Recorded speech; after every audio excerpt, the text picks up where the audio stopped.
অর্থ উপদেষ্টা ও পে কমিশনের আজকের বৈঠক। সরকারি চাকরিজীবীদের আসছে সুখবর। বিস্তারিত ভিডিওতে।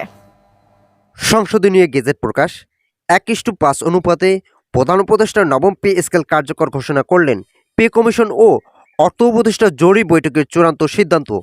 এ বিষয়ে বিস্তারিত আলোচনা করার শুরুতে এখন পর্যন্ত যারা আমাদের এই চ্যানেলটি সাবস্ক্রাইব করেনি তারা অবশ্যই আমাদের এই চ্যানেলটি সাবস্ক্রাইব করুন এবং ভিডিওটিতে একটি লাইক করে ভিডিওটি কন্টিনিউ করুন।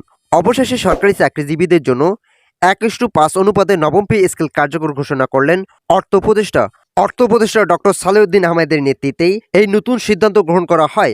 পে কমিশনের চেয়ারম্যান সহ অন্যান্য সদস্যদের মাঝে নতুন কয়েকটি বৈঠক অনুষ্ঠিত হয়েছে। সেখানে প্রধান উপদেষ্টা স্পষ্টভাবে বলেছেন যে যেহেতু বাজেটের ঘাটতি কিছুটা বেশি বেড়েছে, সেক্ষেত্রে সংশোধনীয় বাজেট নবম পে স্কেল কার্যকর করা হবে। আগামী ডিসেম্বর মাসের প্রথম সপ্তাহে বাজেট সংশোধন করা হবে। এই সংশোধনীয় বাজেটে সরকারি চাকরিজীবীদের বেতন বৃদ্ধি করার পাশাপাশি বিভিন্ন সুযোগ সুবিধা সংযুক্ত থাকবে। সরকারি চাকরিজীবী মহল বিভিন্ন সময় তাদের দাবিগুলো উপস্থাপন করেছেন। দাবিগুলোর মধ্যে অন্যতম রয়েছে সিলেকশন গ্রেড ও টাইম স্কেল সহ অন্যান্য সুযোগ সুবিধা। ইতিমধ্যে প্রধান উপদেষ্টার পক্ষ থেকে জানানো হয়েছে, আমরা ধাপে ধাপে সকল দাবি পূরণ করব। প্রাথমিক দিকে শুধুমাত্র নবম পে স্কেল কার্যকর করে গ্রেড সংখ্যা পরিবর্তন করার মাধ্যমে বেতন বৃদ্ধি করা হবে।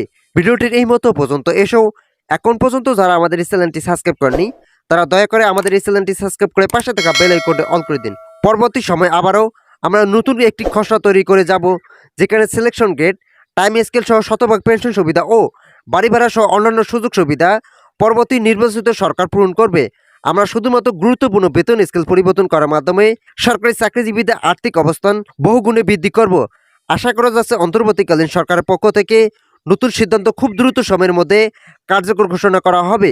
এরই মধ্যে প্রশাসনিক ভবনের সামনে পবির বিভিন্ন শাখার কর্মচারী নবম পে স্কেল বাস্তবায়নের বিলম্ব ও বৈষম্যের প্রতিবাদ জানিয়ে 15 ডিসেম্বরের মধ্যে বৈষম্য নিরসন করে নতুন পে স্কেল বাস্তবায়নের দাবি তোলেন।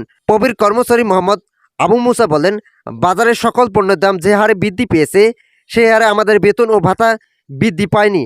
ফলে দিন দিন আমাদের অবস্থা আরও মানবেতর হয়ে যাচ্ছে। তাই অন্তর্বর্তীকালীন সরকারের উচিত দ্রুত সময়ের মধ্যে আগামী ডিসেম্বরের মাসের প্রথম ও দ্বিতীয় সপ্তাহে নবম পে স্কেল কার্যকর করা প্রয়োজন। ভিডিওটির এই মতো পর্যন্ত এসেও এখন পর্যন্ত যারা আমাদের এই চ্যানেলটি সাবস্ক্রাইব করেনি তারা দয়া করে আমাদের এই চ্যানেলটি সাবস্ক্রাইব করে পাশে থাকা বেল আইকনটি অল করে দিন। কর্মচারী ফেডারেশনের সদস্য মোহাম্মদ আলমগীর হোসেন বলেন, দশম গ্রেড থেকে প্রথম গ্রেড পর্যন্ত কর্মকর্তাদের বেতন ভাতা যেভাবে বৃদ্ধি করা হয়েছে তার তুলনায় আমাদের বেতন বৃদ্ধির হার খুবই সামান্য। পরিবারের ভরণ পোষণ নিয়ে আমাদের উদ্বিগ্ন থাকতে হয়। অফিস সহায়ক মোশাররফ হোসেন বলেন, যেই বাজার থেকে প্রথম থেকে দশম গ্রেডের কর্মকর্তা বাজার করেন সেই একই বাজার থেকে আমাদেরও বাজার করতে হয়। তাহলে আমাদের বেতন এত বৈষম্য কেন? আমরা চাই এই সরকারের আমলেই বেতন বৈষম্য দূর করা হোক।